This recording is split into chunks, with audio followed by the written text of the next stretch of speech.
She told everyone she was in Hawaii. That was the story. Sun, ocean, distance. A neat explanation wrapped in photos she never posted and details she volunteered a little too easily. I believed it, at first. There was no reason not to. People lie all the time, but usually for simple reasons. This didn't feel like one of those. Before I tell you what happened next, subscribe the channel and let me know in the comments where are you watching from. It helps more than you know. I am 67 years old. I've lived long enough to know when something feels off, not because of what's said, but because of how casually it's offered. The lie didn't arrive with drama. It arrived smoothly. Too smoothly. The morning I found out, I wasn't looking for trouble. I had driven to my son's office because he'd asked me to review a lease document. Nothing urgent. Just a father helping where he could. I parked across the street, stepped out, and that's when I saw it. Her car. The same gray SUV she drove every day. Same dent near the rear bumper. Same license plate frame from the dealership she insisted on using. It was parked right outside the building as if it belonged there. As if she'd never left town at all. I stood there longer than necessary. People passed. Someone nodded at me. The world kept moving while my mind did the opposite. Hawaii, I thought. I didn't call her. I didn't text. I didn't confront anyone. I walked inside. The lobby smelled like fresh paint and coffee. Familiar. Comfortable. The receptionist smiled and told me my son was in a meeting. I said I'd wait. Took a seat where I could hear more than I was supposed to. That's the thing about age. You stop trying to be invisible, you just are. The voices drifted out from down the hall. Not raised, not urgent, confident. That's what caught my attention. Confidence belongs to people who think they're ahead. Her voice came first. I told him Hawaii, she said, laughing lightly. He bought it. My son replied more quietly. You shouldn't joke about that. Oh, relax, she said. He's not suspicious. He never is. I felt my jaw tighten, but I didn't move. Then she said the line that changed everything. Once we get control, it won't matter anyway. Control. There it was. Not care, not concern. Control. I leaned back in the chair, eyes on the floor, listening as if I had every right to be there because I did. They talked about paperwork, about timing, about how difficult things could get if he suddenly changed his mind. They talked about my retirement like it was a shared resource waiting to be unlocked, not something I had spent decades building with discipline and restraint. She spoke like an accountant reviewing an asset. My son spoke like someone trying to keep up. We just need him to agree, he said. Or at least not fight it. She scoffed. At his age, he won't. He likes things quiet. That stung more than the lie. Not because it was cruel, but because it was accurate. I do like things quiet. I always have. Quiet is where you see people clearly. Noise hides intent. I stood up before they noticed I was there, walked out without making a sound. No confrontation, no scene. I got back into my car and sat there, hands on the steering wheel, breathing slowly. I wasn't angry. Anger is loud. This was something else. Something colder. Recognition. Looking back, the signs had been there. Comments about simplifying my finances, questions framed as concern, suggestions that I should take it easy and let others help manage things. I had dismissed them as impatience, maybe ambition. I wanted to believe that family didn't keep score the way business partners do. That was my mistake. I drove home instead of returning to the office. Past familiar streets, familiar faces. Everything looked the same, which made the realization sharper. They weren't waiting for me to fail. They were waiting for me to step aside. That evening, I sat at my desk and opened folders I hadn't touched in a while. Not because I planned to react, but because information matters when intentions surface. Accounts, trust structures, contingencies that had been set years earlier, long before anyone thought they were relevant. I had always believed wealth should be quiet, that power didn't need to announce itself, that people showed you who they were when they thought nothing was at stake. Now I knew exactly who they were. She wasn't in Hawaii, she was right here planning. And the next move wouldn't be loud. It wouldn't be emotional. It would be precise. Because if there's one thing I've learned in nearly 7 decades, it's this. When someone mistakes your silence for weakness, you don't correct them with words. You let the consequences do the talking. That night, sleep didn't come easily. Not because my thoughts were racing, but because everything had slowed down. My mind does that when something important shifts. It stops reacting and starts sorting. I replayed the conversation in my head, not emotionally, but structurally. Who said what? What was assumed? What was already decided without me? I wasn't hurt by the lie about Hawaii. Lies are tools. I was unsettled by how comfortably they spoke about my life as if it were a schedule they controlled. By morning, clarity had replaced surprise. I made coffee and sat at the kitchen table, the same one where my son used to do homework years ago. Back then, he'd ask before borrowing anything. Now, he was discussing how to access my retirement as if it were a delayed inheritance. People don't wake up entitled. They practice. I didn't call my son that day. I didn't confront her. I went about my routine deliberately, walk, breakfast, reading the paper, because routine has a way of revealing what's changed. And what had changed was simple. They believed they were already in charge. That afternoon I received a message from her. Short, casual. Still in Hawaii, reception spotty. I stared at the screen for a long moment before setting the phone down. Not angry, not offended. Confirmed. Over the years I'd learned that people tell you the truth in patterns, not sentences. She lied easily. My son stayed quiet easily. Together they moved easily towards something that wasn't theirs. Late in the afternoon I went for a drive. Not to distract myself, but to think. I ended up near the edge of town where the noise thins out and the buildings grow practical instead of impressive. I parked and made a call to someone who had known me longer than either of them. He answered on the second ring. I need a status check, I said. No explanation, no emotion. Everything? He asked. Yes. There was a pause, the kind that means he understood exactly what I meant. Nothing's been touched, he said. But there have been inquiries. Indirect ones. I closed my eyes briefly. Inquiries meant probing, testing, seeing what doors might open quietly if no one was watching. Flag everything, I said. Effective immediately. Understood. When I hung up, I felt something settle. Not satisfaction, not relief. Alignment. That evening my son called. His voice was careful. Too careful. Hey, he said, just checking in. About what? I asked calmly. A pause. You seemed quiet yesterday. I almost smiled. Quiet is what people notice when they're expecting compliance. I'm fine, I said. How's work? Another pause. He chose his words carefully. Busy. Good, I replied. Responsibility suits you. He laughed awkwardly. Listen, when you have time, maybe we should talk. About the future. There it was, framed broadly, safely. Which future? I asked. Our plans, he said. Just planning ahead. I didn't challenge him. I didn't agree. I'll let you know, I said, and ended the call. That night I opened a folder labeled with a name neither of them had ever heard. Inside were documents drafted years earlier.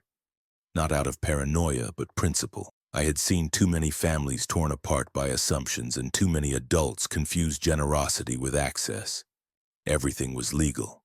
Everything was clean. And everything required only one thing to activate. My decision. The next morning, something interesting happened. Her posts stopped. No updates, no photos, no casual messages about island weather or sunsets. Silence where performance used to be. Silence, I knew well, can mean many things. But when it follows a lie, it usually means panic. By noon, I received a call from a number I didn't recognize. I let it ring. Then another. Then a message from my son. Can you call me when you get this?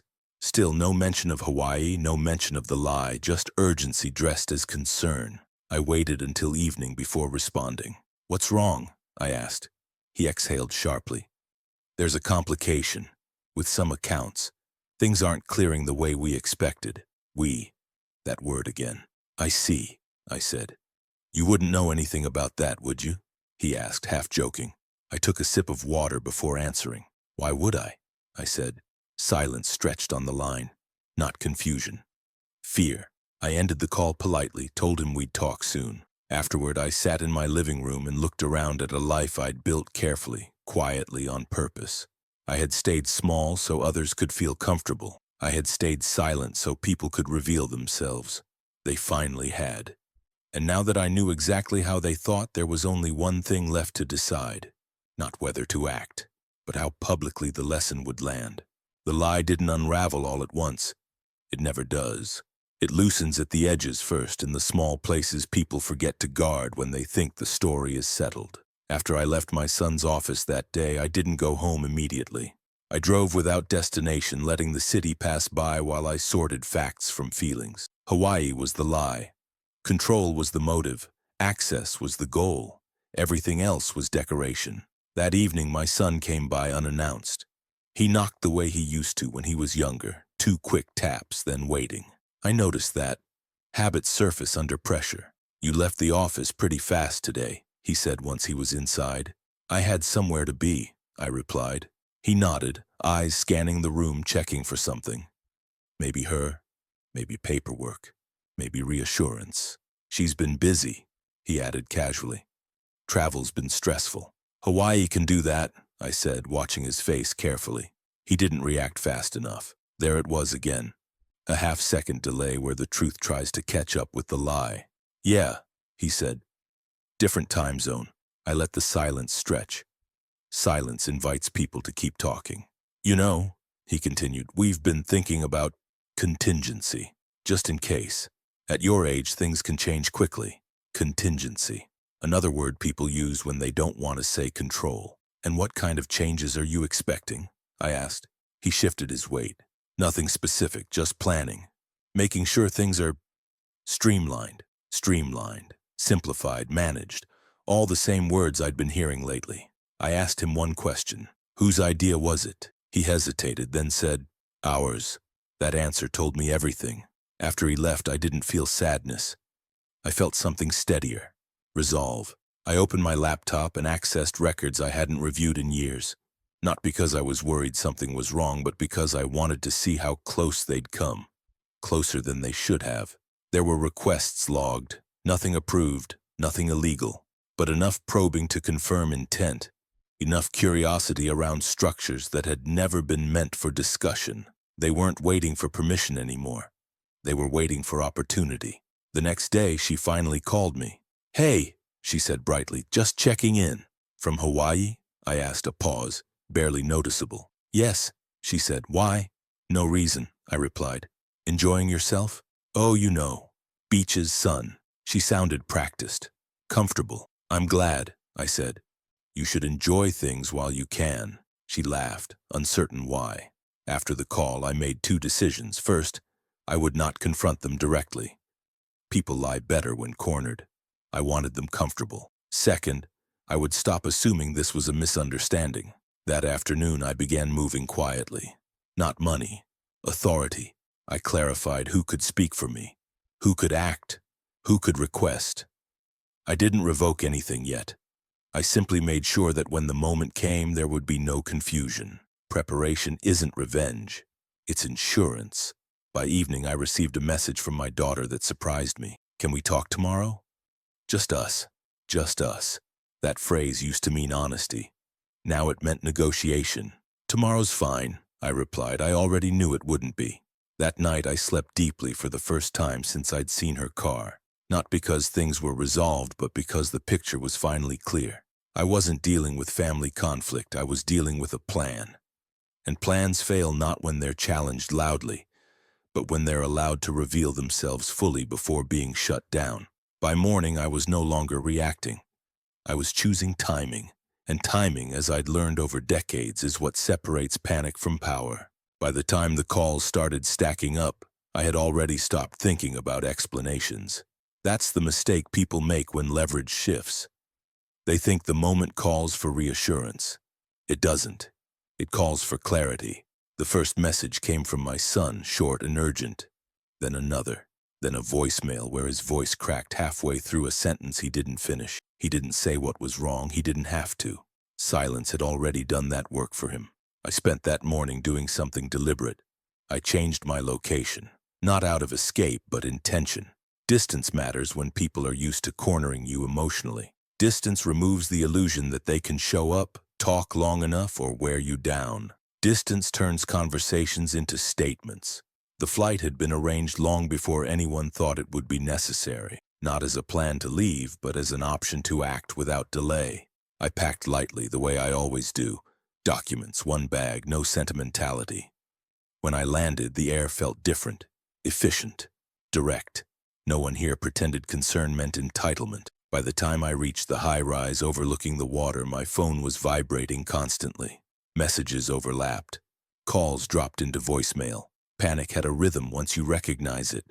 Mid-morning, I chose one call to return. Her husband answered immediately, trying and failing to sound calm. "Hello? I won't take much time," I said evenly. "But you need to listen." There was a pause. He knew better than to interrupt. "I'm calling from Dubai," I continued. "Everything you assumed was temporary has now been finalized." His breath caught. "The access you thought you had was never granted," I said. "It was tolerated. That tolerance has ended." He started to say something. I spoke over him, not louder, just firmer. "Any authority you believed you were building, financial, legal, medical, has been revoked, completely. As of this morning." Silence. I could hear movement now. A door. Another voice in the background. Her voice. "What's happening?" she asked him too loudly. He didn't answer her. "You planned as if I wouldn't notice," I said. "As if age makes people less aware. It doesn't. It makes us less patient with dishonesty." His voice broke. "We were trying to protect you." "No," I replied. "You were trying to replace me." That landed. "I'm not calling to argue," I said. "There's nothing to fix. I'm calling so you understand that the direction you chose has consequences. You don't get to negotiate." He asked if we could talk when I returned. "I won't be returning," I said. "Not for this." I ended the call. Seconds later, my daughter's name filled the screen. I let it ring twice before answering. "Dad," she said, breathless. "Why are you doing this?" I looked out over the city, calm, settling in fully now. "I didn't do this," I said. "You did." She started explaining. Stress, pressure, how things got complicated, how Hawaii had been misunderstood, how nothing was meant to happen so fast. She talked for a full minute without stopping. When she finally paused, I spoke. "You lied to me," I said. "You planned around me, and you treated my future like something you could schedule." She cried then. Real tears, or maybe the fear of losing something she'd already counted on. "Are you angry?" she asked. "No," I said.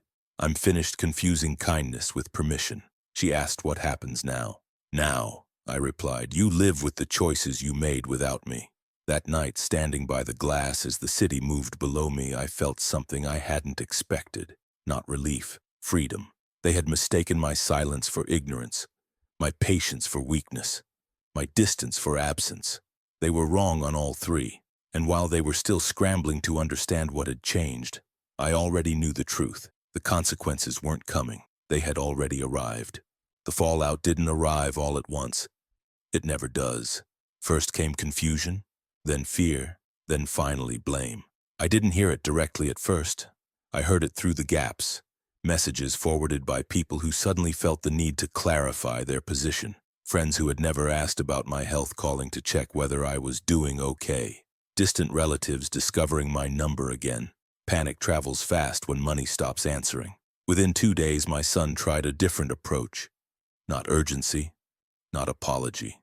Reason. He left a voicemail that sounded rehearsed, careful, measured. "Dad, we've been thinking about everything. Maybe we all said things we didn't mean. We should sit down like adults and reset." Reset.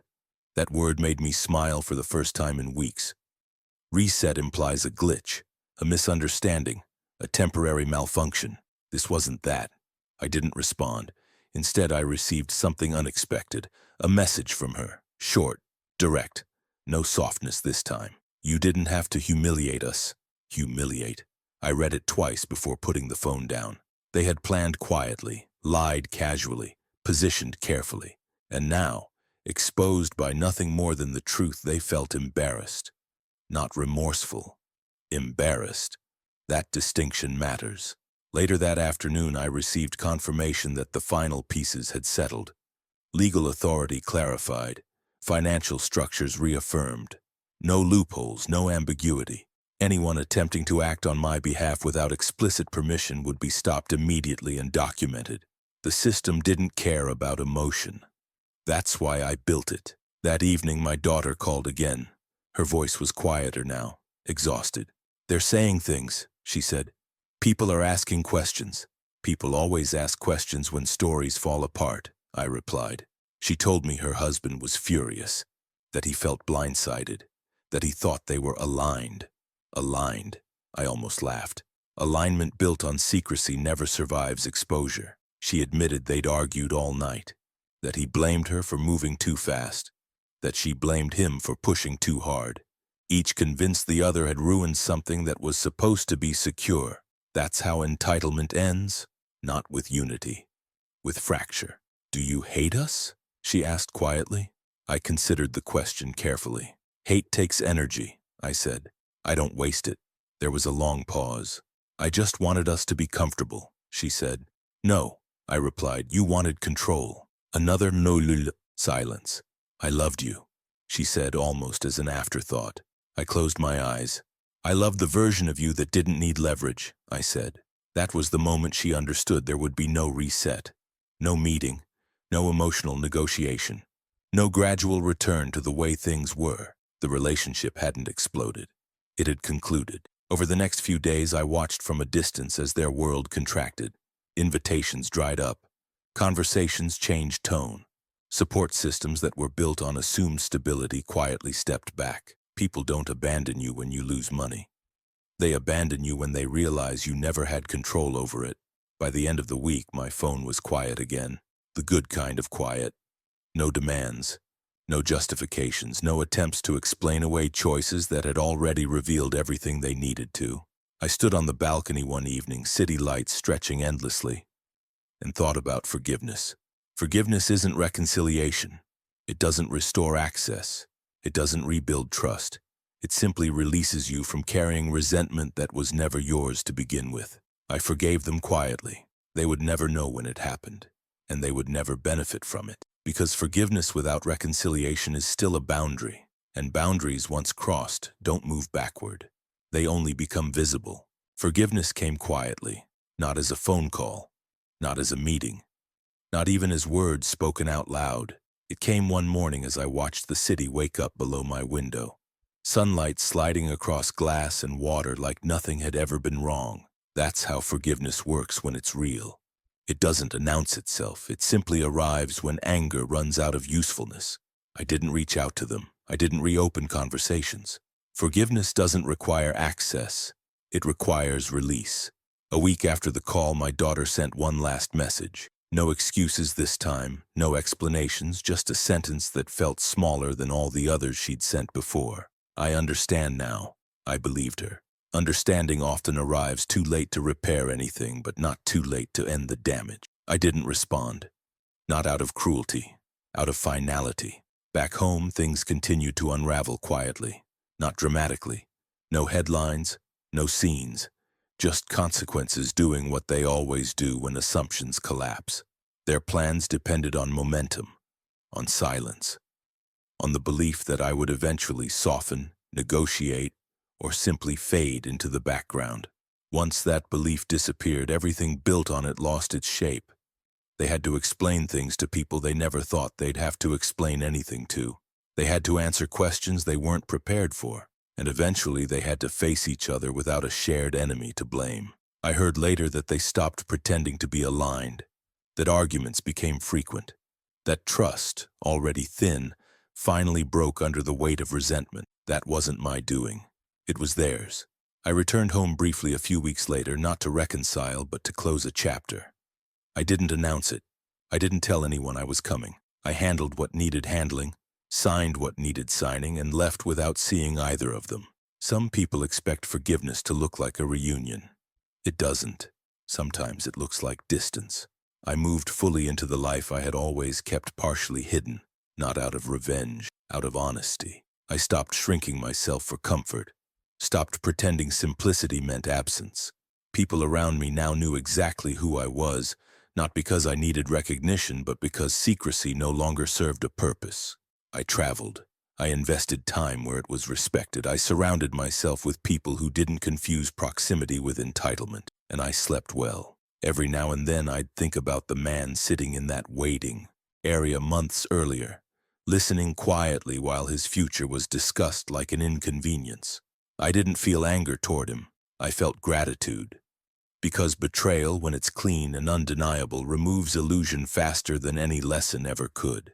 I never cut them off emotionally with cruelty. I never spoke badly about them. When asked, I kept my answers brief and factual. People filled in the rest themselves. That's the thing about truth. You don't have to defend it. Forgiveness without reconciliation isn't weakness. It's discernment. It's knowing that access is earned, not owed. That love doesn't require submission. And that peace doesn't come from fixing people who benefited from misunderstanding you. I wish them no harm. I also wish them no access. Those two things can exist at the same time. And if you've been listening this far, subscribe to the channel and let me know in the comments what time it is where you're watching from. It helps more than you know.